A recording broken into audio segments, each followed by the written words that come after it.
So this is part one of 2 videos. So this is part one of the heart of the color wheel. So I'm showing how to fold a heart, and it's this size in the next video, and I just feel like you need to see it on a large heart. So I have made a big heart, and I'm going to show you how I fold it, and I think it's much easier at this size. So the first thing you do is you fold the heart in half.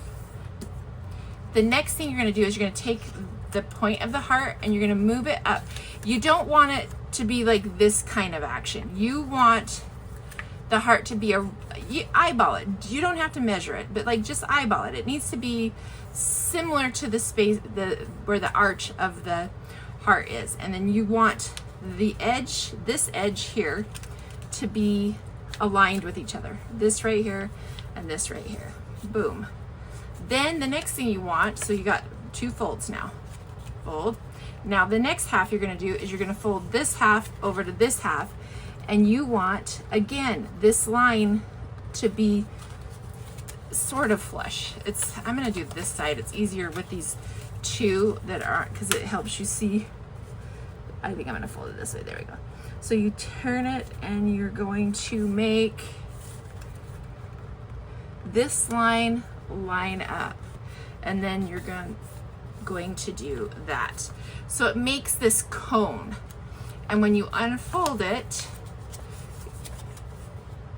in the video I said 8 hearts, but not 8 hearts. It gives you 8 sections of the heart. So 1, 2, 3, 4, 5, 6, 7, 8. So look here, I've kind of rudely traced. So you see that it makes 8 sections, and you need those 8 sections to make these hearts. These are, these are the hearts that you're making, and they have 8 sections, but it's really difficult to see what I'm doing in this small of a heart. I like them this size, but to explain it to you and show you, I think it's better to show you this way. So that's why I added an extra video. And so it will make more sense now that you watch part 2 of the video. And so I really hope this helps understand what I'm folding and what I'm doing. And the next thing that I'll do in the video is I'm going to cut these sections out and I line them up. 1, 2, 3, 4, 5, 6, 7, 8. And there, you can use a paper clip, or you can just leave them and just make sure that you keep them separate. Like if you have a bigger space, it's better. I have a small space, so it gets a little chaotic sometimes, but just make sure that they're separated into 8 piles, because as you put the heart together, you really need those spaces in between them, because I've gotten them all mixed up before and it's so hard. It's just so difficult to kind of figure out which place goes where. It also helps to have like some kind of example of one of these hearts folded up to the side of you, so that you're like I'll have one of these folded up to the side of me, kind of letting me know, so like I'll do this, I'll show you. I'll just have an example next to me, and it just reminds me of what the shapes are.